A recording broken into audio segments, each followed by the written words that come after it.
ምንኩስና ምንድነው የሚለውን እንደ መግቢያ ዳስሸው ልሂድ የምታውቁት እንኳን ቢሆንም አሁን ቤተክርስቲያን እየተቸገረች ያለችው በየምረዳው አንዱ የቤተክርስቲያን ፈተናዋ የሚመነጨው ምንኩስና በተገቢው መንገድ ካለመጓዙ የተነሳ ነው በየረዳለው።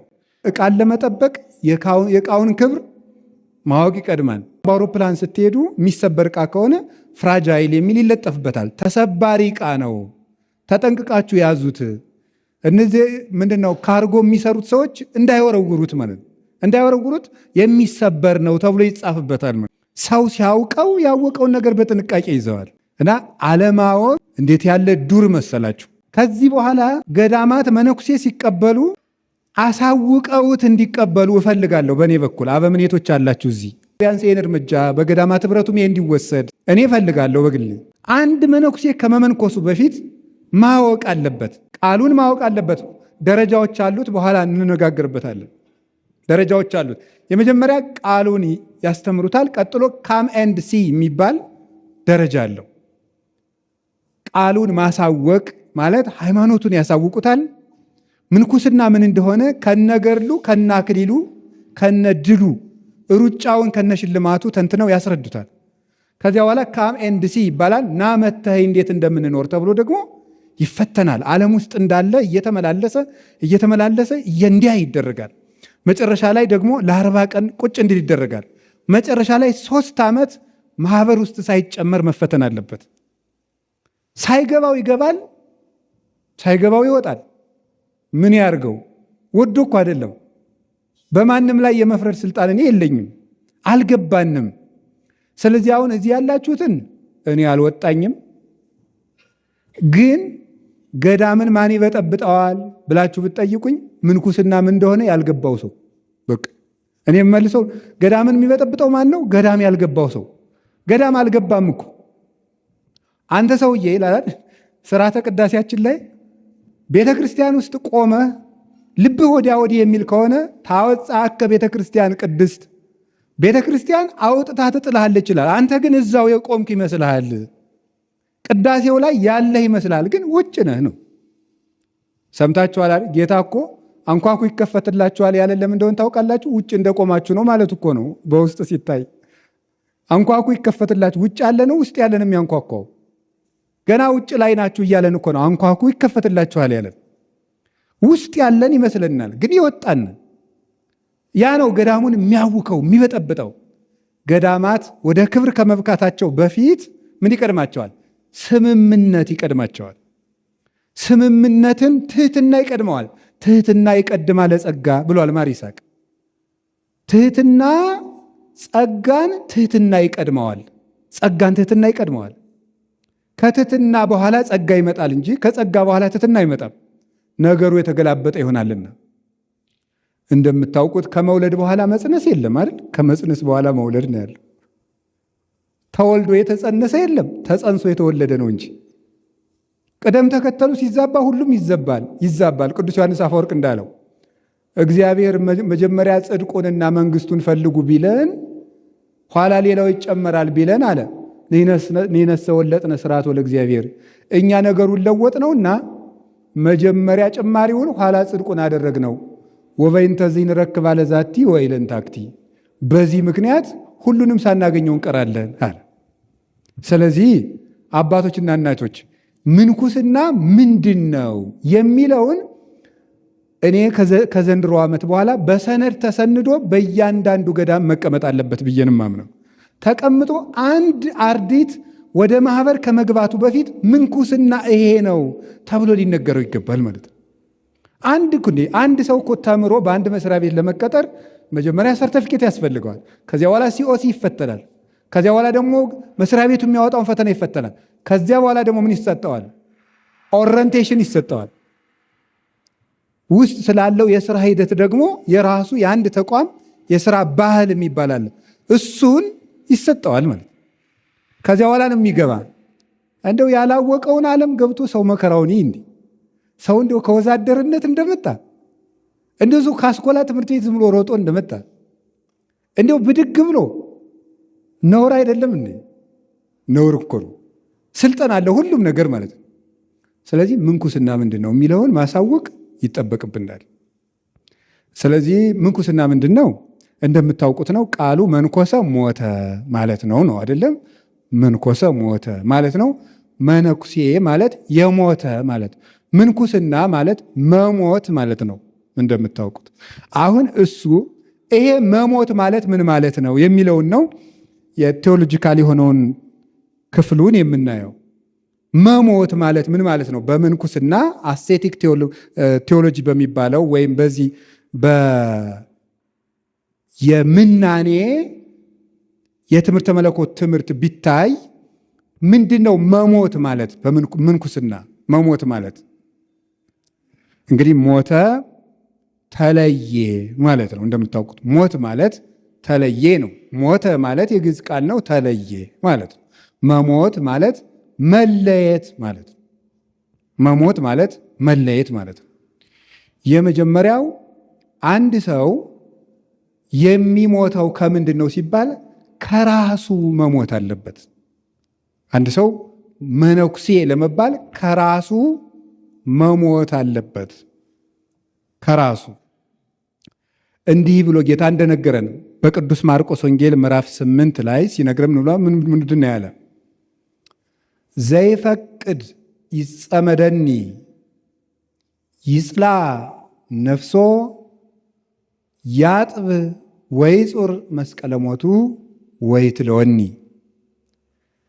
እኔን ሊያገለግለኝ የሚወድ ካለ ራሱን ይካድ።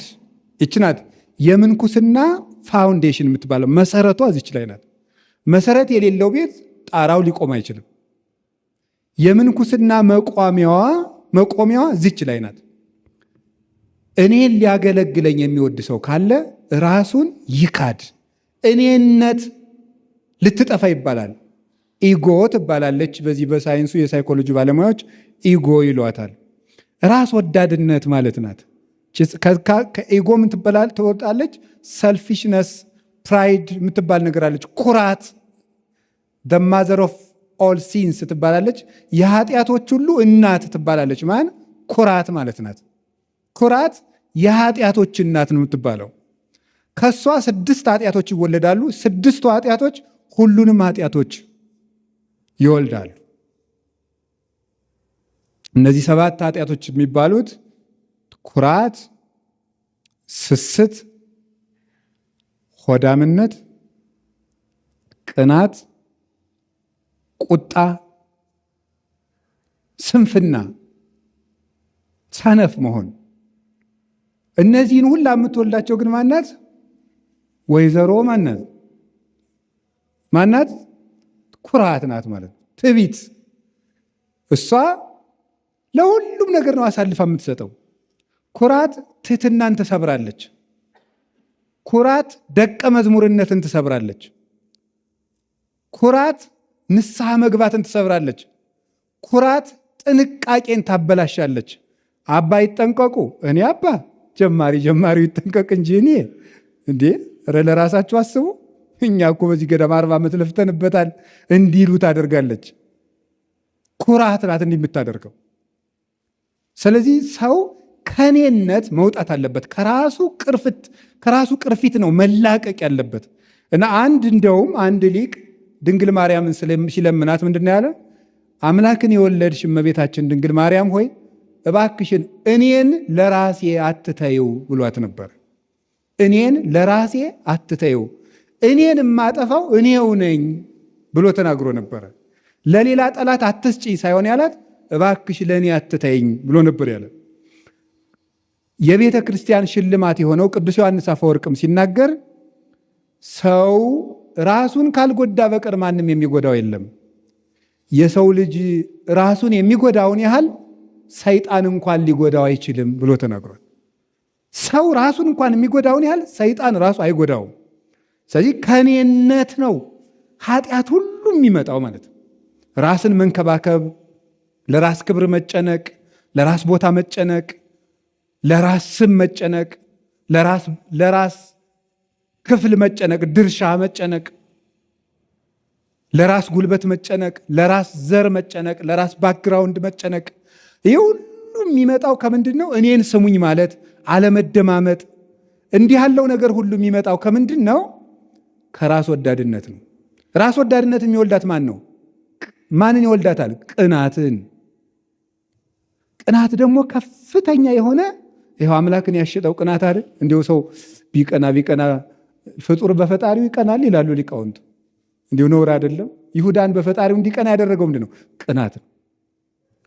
ይሄ ቅናት ደግሞ ተሰውሮ ውስጥ ውስጡን ማንንም ሰው ነው የሚያሻው።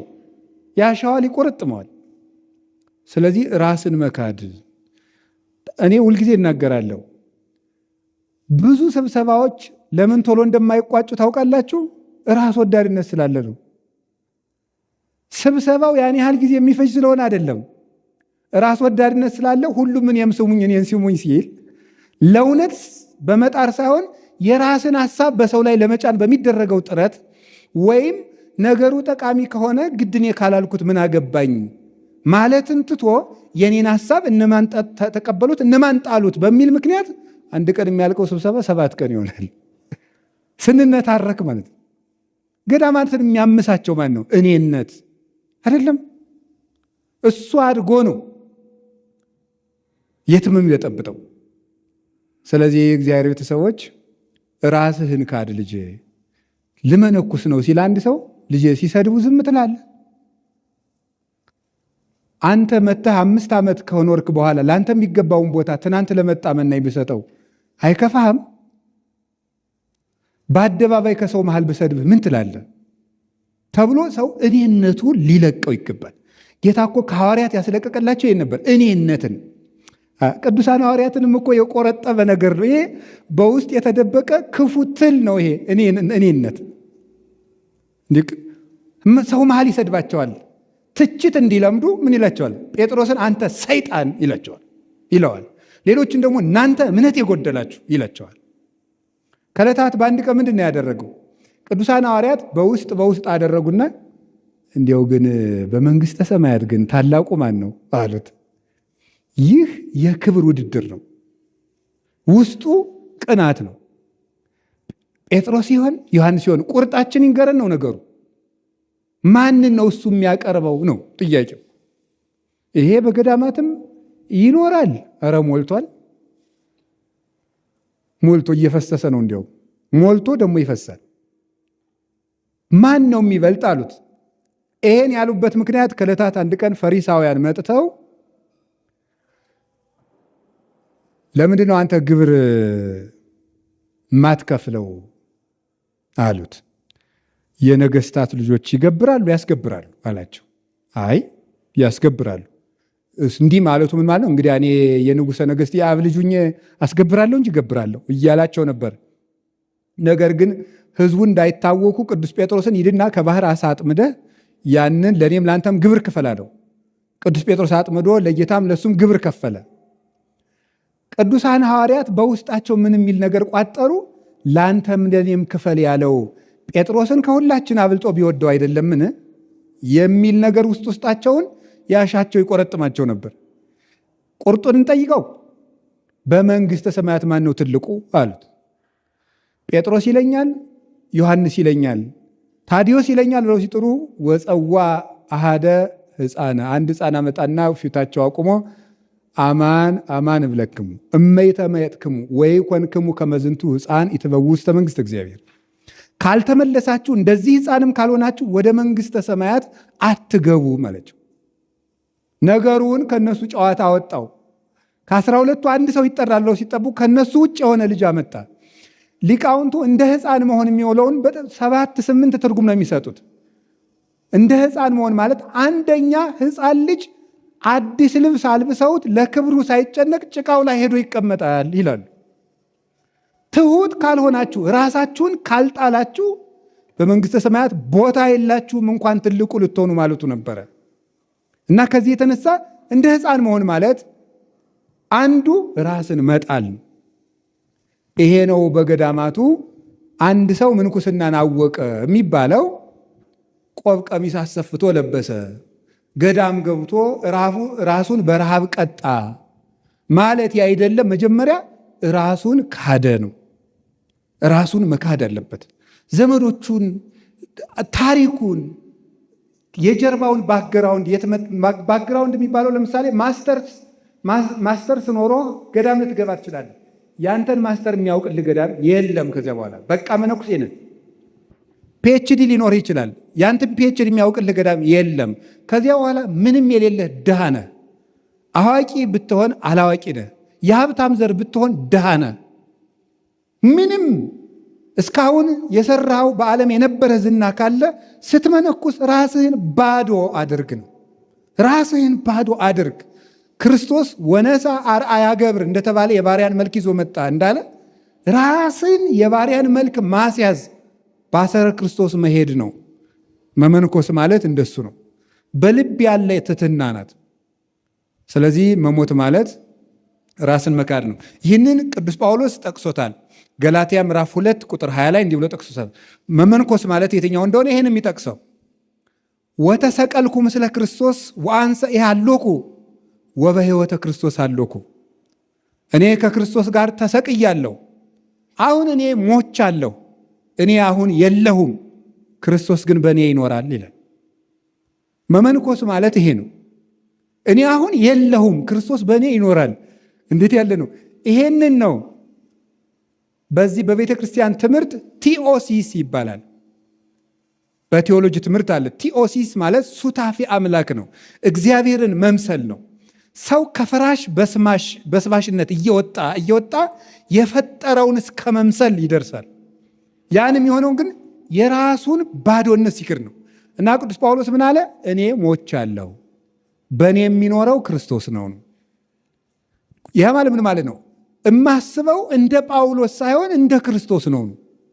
የጳውሎስ ልብ ሞቶ የክርስቶስ ልብ በጳውሎስ ውስጥ ይኖራል ማለቱ ነበረ።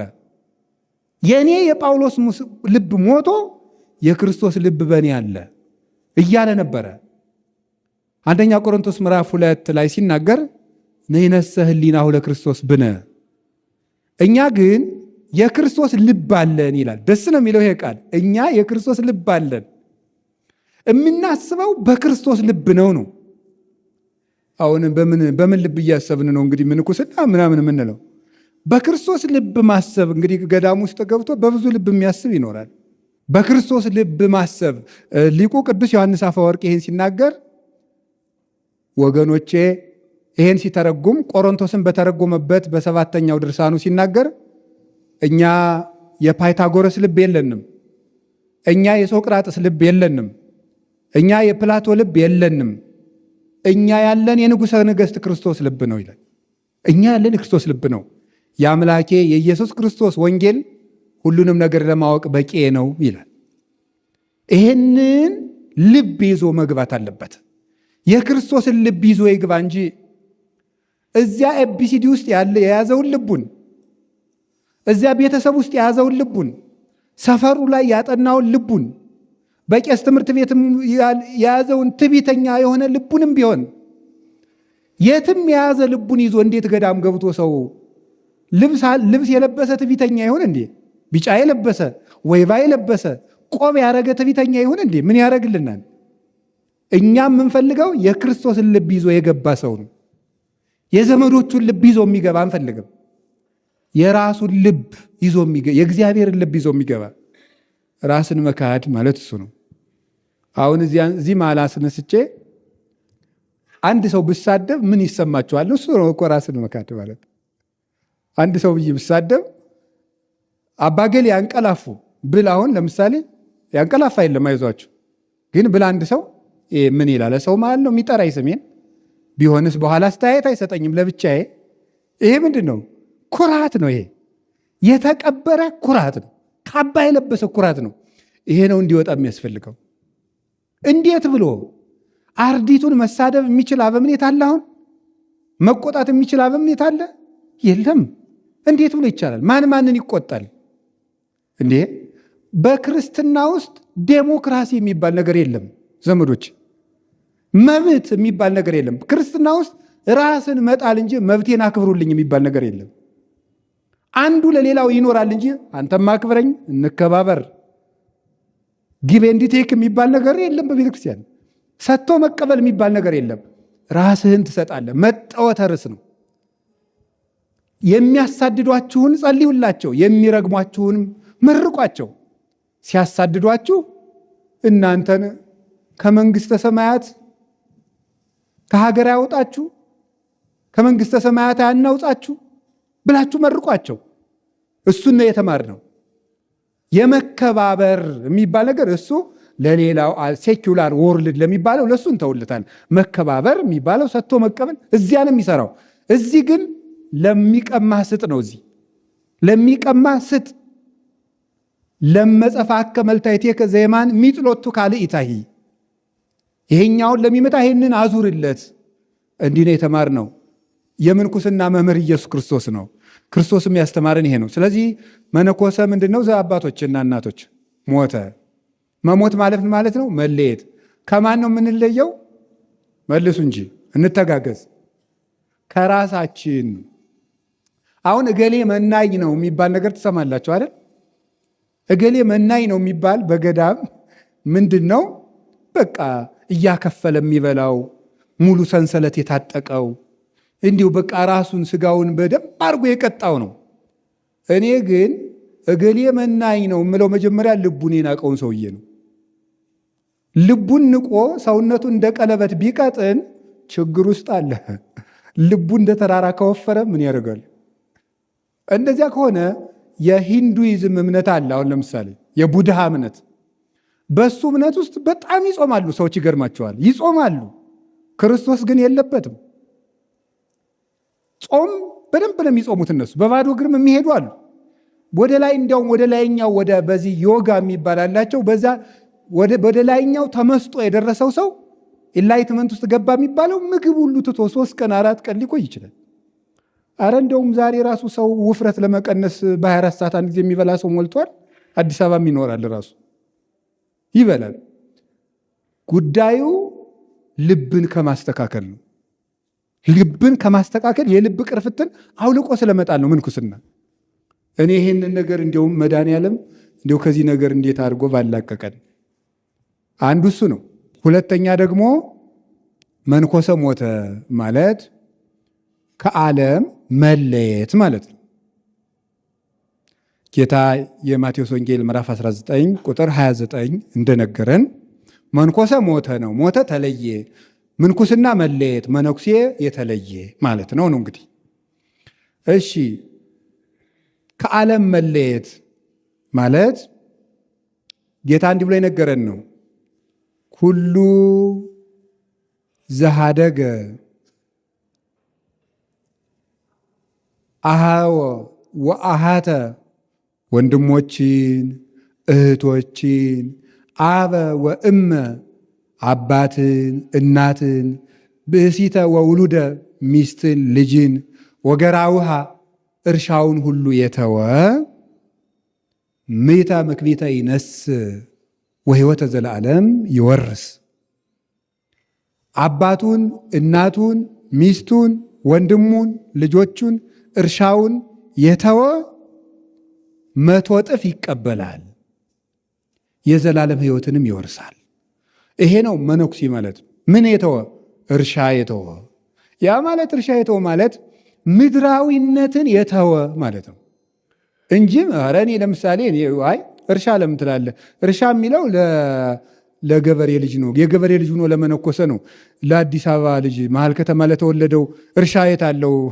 ምድራዊነት ማለት ነው ጉዳዩ እንጂ እርሻ ጋር ብቻ የሚያያዝ አይደለም።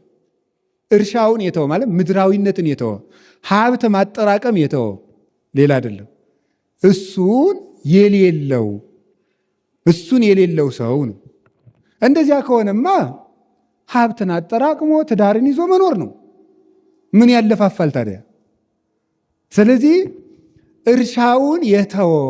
አሁን መነኩሴ ማፍራት ከተፈለገ መጀመሪያ እንዲያውም እኔ ወደ ገዳም ከመግባቱ በፊት አንድ ሰው ገዳም ሲገባ ልጃችን ልንቀበለው ወስነን ከጨረስን በኋላ ሂሳብ አካውንት አለ? አዎ። ብር አለው አካውንት? አዎ። በጣም ጥሩ። እናታ ዘመዶች አሉ ድሆች? አዎ። በል እንግዲህ ሲሶውን ለዘመዶች ስጣቸው፣ ሲሶውን ለነዳያን ስጣቸው። ደግሞ ይሄኛውን ከቻልክ ለገዳሙ ስጥ፣ ካልሆነም ለወደድከው አድርገው። ባንኩን ዝጋ፣ የዘጋህበትን ደብዳቤ ከባንኩ ይዘና በስም የትኛውን ባንክ ላይ ሂሳብ ቁጥር እንደሌለ ደብዳቤ ይዘና መባል አለበት። ካልሆነ አባታችን እንዳሉት እኮ ነው ጥሪት ይዞ የሚመጣ መነኩሴ። ስለዚህ ምንድነው የተባለ? ምንድነው ማለት ነው? ይሄኛው ሰውዬ በዓለም የሆነ የኢኮኖሚካል ክራይሲስ ደርሶበት የሆነ ኑሮውን ቀረፍ ለማድረግ ነው የመጣ ማለት ነው። ዘጎየ ማጸፋ የምትሉት ማለት ነው እናንተ። ስለዚህ የመጀመሪያው ሰው ገንዘብን ጥሎ መምጣት አለበት። እናት አባቱን ጥሎ መምጣት አለበት። እናት አባትን ጥሎ መምጣት አለበት። መጀመሪያ ግን ጧሪ እንደሌላቸው እና እንዳላቸው ተጠይቆ ነው የሚገባ። የምታውቁት ነው። እህትን ወንድምን መተው አለበት። ዘመዶችን ልጠይቅ ብሎ መሄድ ፈጽሞ የለበትም። አሁን ይደዋውላል። ሲያማው አክስቱ ጋር ነው የሚሄደው። የአክስቴ ልጅ ተድራለች ብሎ ሰርግ ይሄዳል። ከገዳም ተነስቶ አምላክ ያሳያችሁ የትልቅ እህቴ ክርስትናዋ ነው ይላል። አሁን ይሄ ነው መነኩሴ እንግዲህ ማለት ነው። ምን የሚሉት ነገር ነው? ቀልድ ነው የተያዘው እንዴ? አንድ ባይታዊ አባቱ ሞተ፣ አባትህ እኮ ሞተ ብለው ነገሩት። ኮን ከጸራፌ እስመ አቡዬ ይመውት ለዓለም። ምንድነው የምትሰድበኝ? የኔ አባት ለዘላለም አይሞትም አለው። ስለዚህ ምን ማለቱ ነው? የኔ አባት ከዚህ በኋላ ማን ነው? ክርስቶስ ነው ማለት ነው። አባ አብደል መሲህ የሚባሉት አባ ገብረ ክርስቶስ ግብፃውያን የቅድስና ማዕረግ ሰጥተዋቸዋል። ኢትዮጵያዊ ጻድቅ ናቸው። እሳቸው ሰው ከመነኮሰ በኋላ ይላሉ አባቱ ክርስቶስ እናቱ ድንግል ማርያም ናት። ሰው ከመነኮሰ በኋላ አባቱ ክርስቶስ ነው፣ እናቱ ድንግል ማርያም ናት። አንድ መጨመር ካስፈልገው ቤተክርስቲያን ናት። ሀገሩ መንግስተ ሰማያት ናት። ፈልጎ ገዳም ውስጥ የዞኑን ልጅ፣ የክልሉን ልጅ፣ የቀበሌውን ልጅ መነኩሴ የሚቧደን ከሆነ ምን ያደርግልናል? ይሄ እዚያው ሄዶ እዚያው የሚቧደንበት አይቧደንም እንዴ? ይሄ የእግዚአብሔር መንግስት ነው። እዚያ ውስጥ ያለው ገዳም የእግዚአብሔር መንግስት ነው። እዚያ ውስጥ የሚኖር ሰው ዘመዶቹን ጥሎ ይምጣ፣ የዘመዶቹን ክብር ጭምር ጥሎ ይምጣ። እኔ እኮ የነገስታት ልጅ እኮ ነኝ። ኧረ ተው፣ እኔ እግዚአብሔርን ብዬ እኮ ነው እንጂ ቸግሮኝ የመጣው አይደለም። እናት አባቴ ሞልቷቸው የሚኖሩ ናቸው። እኛ ራሱ እንደ አድርጎ የመጣውን የክርስቶስን ሀብት ነው የምንፈልገው። የዘመዶችን ቤታቸውን ንብረታቸውን አይደለም የምንፈልገው። ስለዚህ የሰው ልጅ እናት አባቱን መተው ከዘመድ መለየት አለበት። አንድ እሱ ነው። እንዲህ ያለ ሰው 100 እጥፍ ይቀበላል አለ። 100 እጥፍ ይቀበላል ማለት ነው። 100 እናት ይሰጠዋል ማለት አይደለም። 100 እናቶች ኖረውት ሊሰጡት ከሚችሉት ደስታ ይልቅ የሚበልጥ ደስታን ያገኛል ይላል። እናታችን አሁን ደስ ትላለች። እናት አይደለም ተርባ ተጠምታ ያሳደገችን ስትሞት ደስታዋ ያበቃ። እማዬ እማዬ ብለን ቀብረን ቤታችን።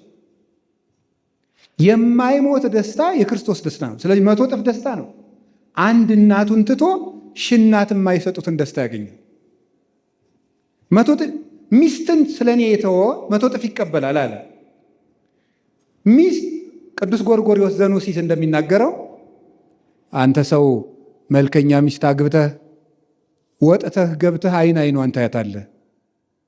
ውለህ መጥተህ እስክምታያት ትቸኩላለህ። ልጆቹን ወልዳ አባ አባ ሲሉ ደስ ይልሃል።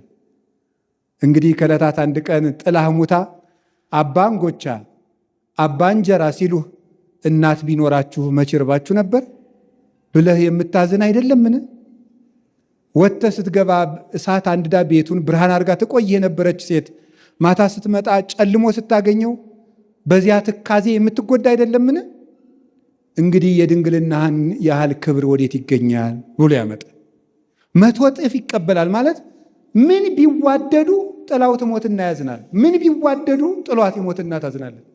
የሚያምር ባል ብታገቢ ከሰው መሃል ቢያኮራሽ ሰርቶ ጥሮ ግሮ ልጆችሽን ቢያሳድግ ቤቱን ቢሞላው ጥሎሽ ሙቶ ልጆችሽን አንድ ሰው በኮረኮማቸው ጊዜ አባት ቢኖራችሁ ማን ይመታችሁ ነበር ብለሽ የምታዝኝ አይደለምን?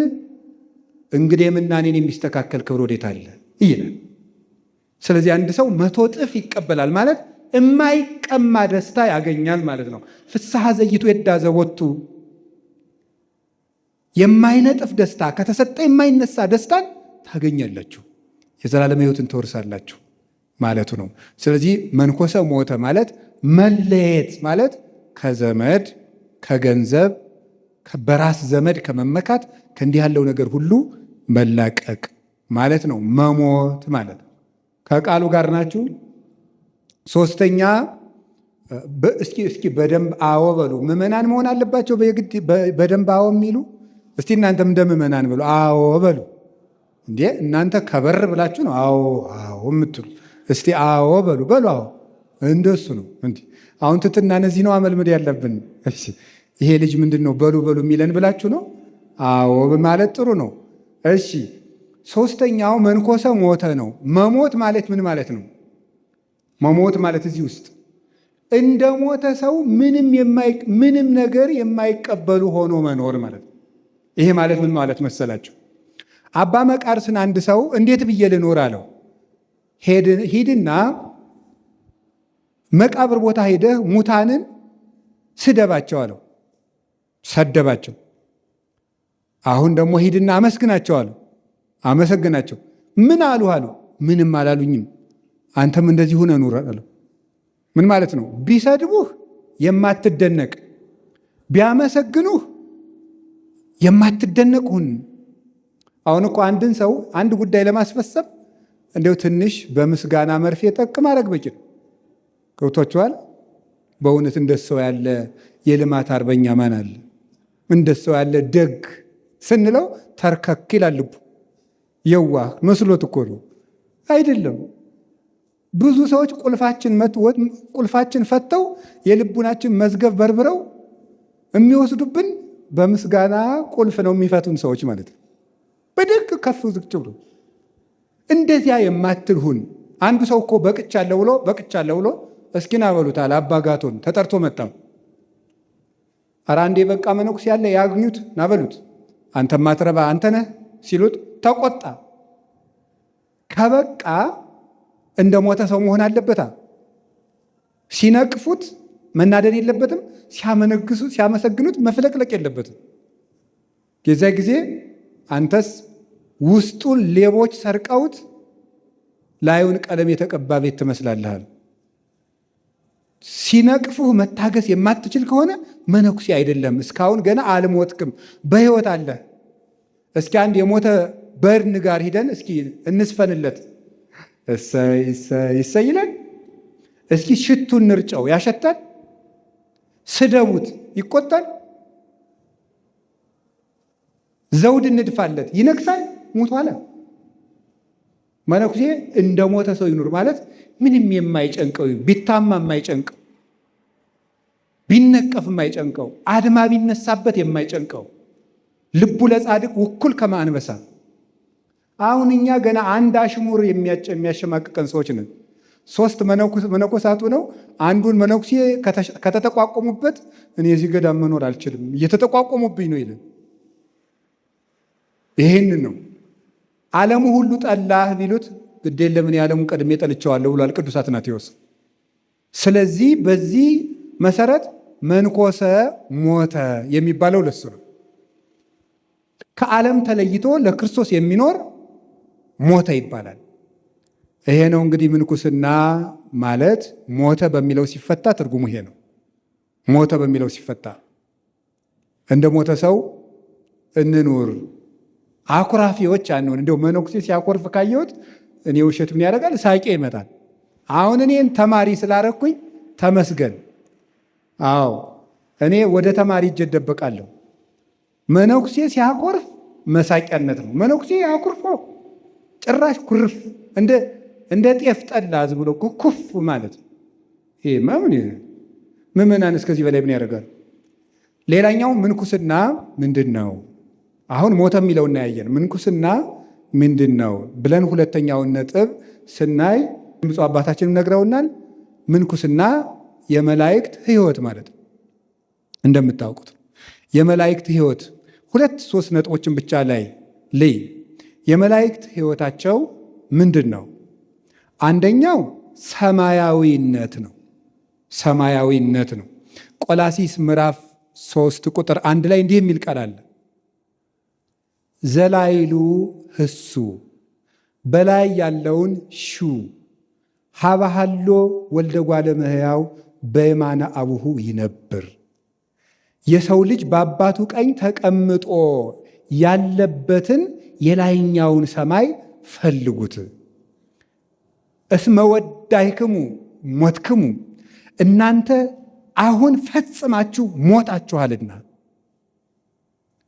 ክርስቶስ በመጣ ቀን ክብራችሁ ይገለጣል። ስለዚህ ሰማያዊነት ነው። መላእክት ከምድር ጓዝ የላቸው። ምድራዊ አለቃ አይጠብቁም። አለቃቸው እግዚአብሔር ነው። ምድራዊ መንግስት የላቸውም። ሰማያዊ መንግስት ነው ያላቸው። መነኮሳት ምድራዊ መንግስት የላቸው። መነኮሳት የፖለቲካ ተሳትፎ የላቸው። መነኮሳት የእግዚአብሔር መንግስት ተገዦች ናቸው። ሰማያውያን ናቸው። እንደ መላእክት ምንጊዜም ከእግዚአብሔር መንግስት ጋር ይቆማሉ። ከዕለታት አንድ ጊዜ ኢያሱ አንድ መልአክ መንገድ ላይ ያገኝና ከእኛ ወገን ነህ ወይስ ከጠላቶቻችን ነህ አለው። ከእግዚአብሔር ወገን ነኝ አለው። መልአኩ ሲመልስለት መጽሐፈ ኢያሱ ምዕራፍ 7 ላይ ከእኛ ወገን ነህ ከጠላቶቻችን ነህ ሲለው ከእግዚአብሔር ወገን ነኝ አለው። መነኩሴ የማንም ወገንተኛ አይደለም፣ የእግዚአብሔር ወገንተኛ ነው። የእግዚአብሔር መንግስት አገልጋይ ነው። መነኩሴ እንደ አንበጣ ነው። አንበጣ አለቃ የለውም። ለመነኩሴ አለቃው እግዚአብሔር ክርስቶስ የማይደነቅ ነው።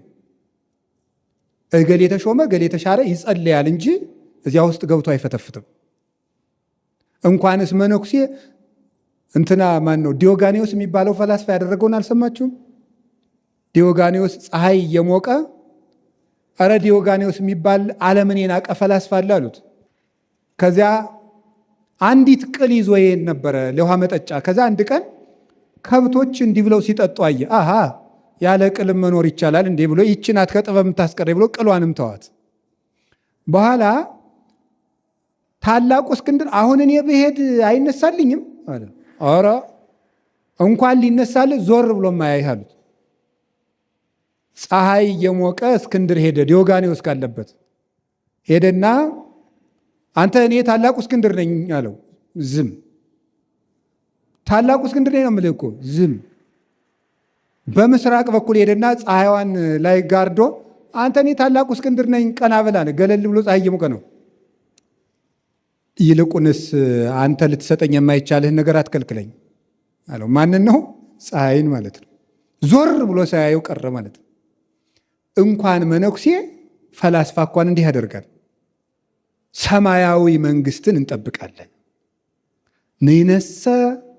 ንነስ መንግስተ ዘእያንቀለቅል ዕብራውያን ምዕራፍ 12 ቁጥር 28 ላይ ቅዱስ ጳውሎስ ሲናገር የማታልፍ የማትነዋወጽ መንግስትን እንጠብቃለን ብሏል።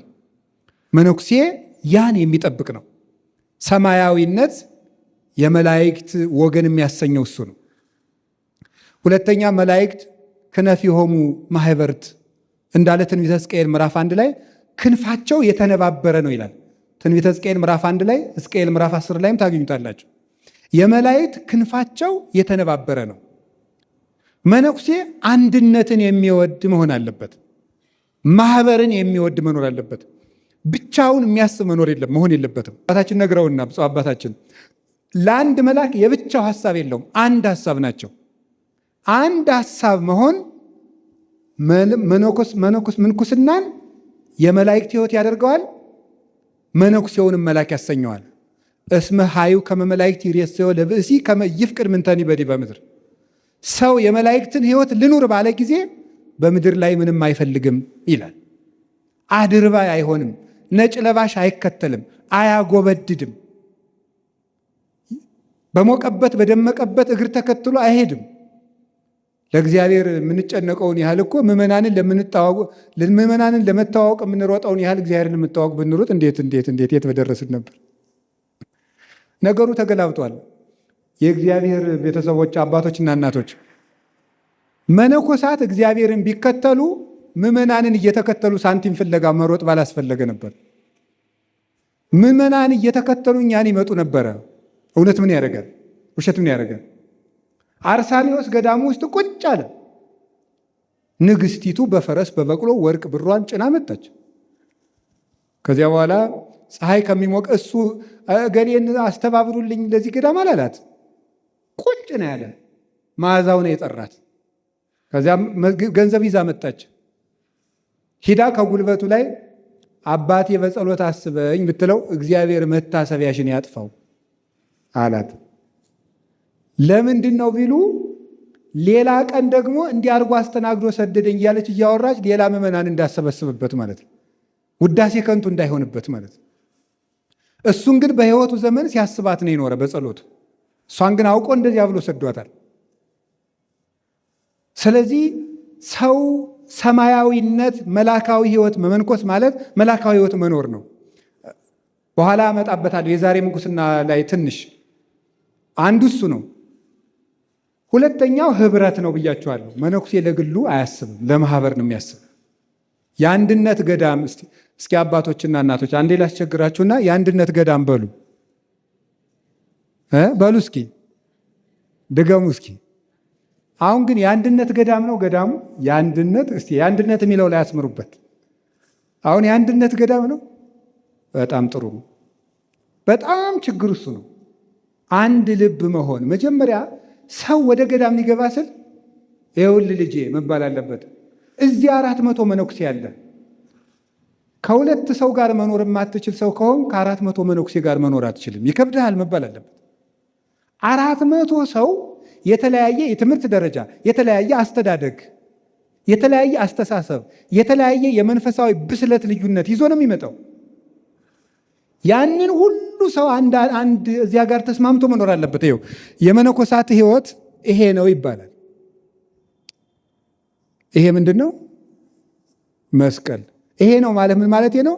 ይሄ መስቀል ወደ ላይ አንድ ቋም ያለው ወደ ጎን አንድ አለው።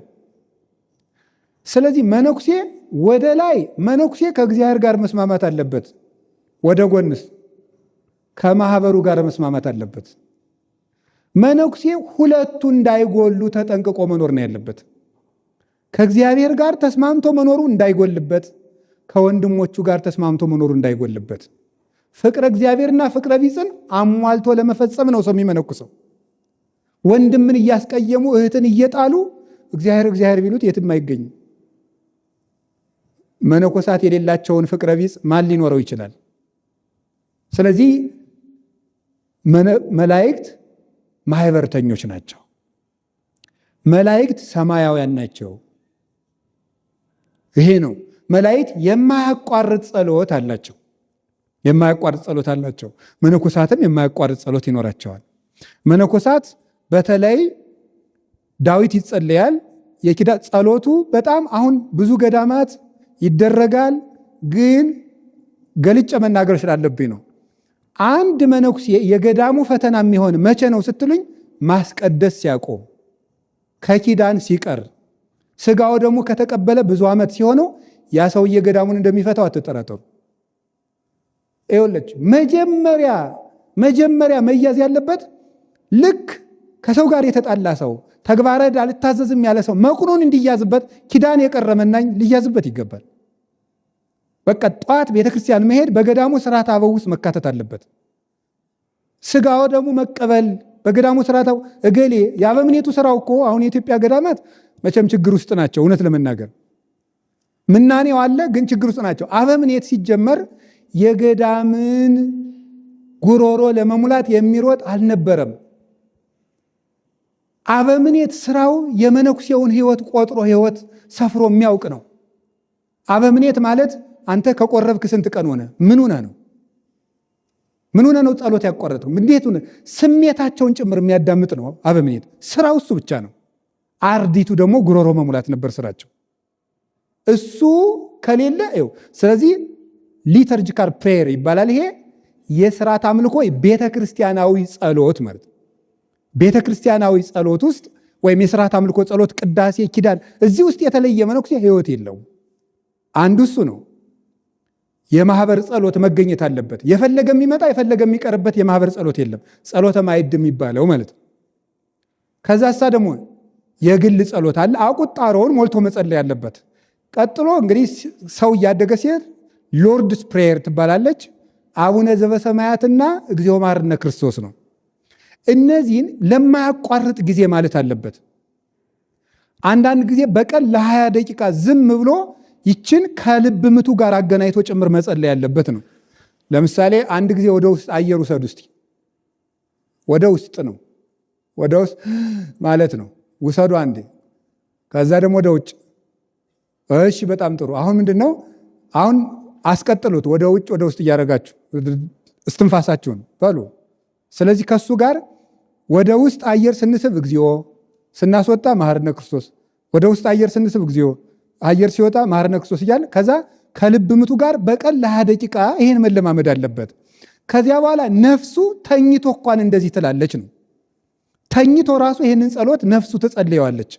ስለዚህ ጸልዩ ወትረ፣ ሳታቋርጡ ጸልዩ ያላት ይቺ በመናንያን ትፈጸማለች ይባላል። የቅዱስ ጳውሎስ ቃል አንደኛ ተሰሎንቄ ምዕራፍ 5 ቁጥር 16-18 ያለችው ሳታቋርጡ ጸልዩ የምትለውን ማን ይፈጽማታል?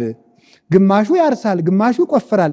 ሳታቋርጡ ጸልዩ እንዴት ይፈጸማል ቢሉ መናንያን ይፈጽሙታል ብለው የቤተ ክርስቲያን መተርጉማን ይተረጉሙታል።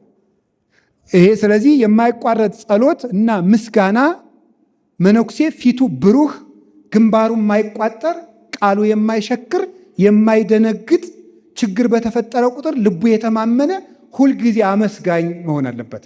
የማያማርር ዋይ ኩትወ ለእግዚአብሔር፣ እግዚአብሔር በሁሉ ግብር፣ እግዚአብሔርንም በስራው ሁሉ አመስግኑት እንዳለ የማይቋረጥ ጸሎት ሰማያዊነት፣ አንድነት፣ ንጽህና እና እነዚህ ነገሮች ምስጋና የቅዱሳን መላእክት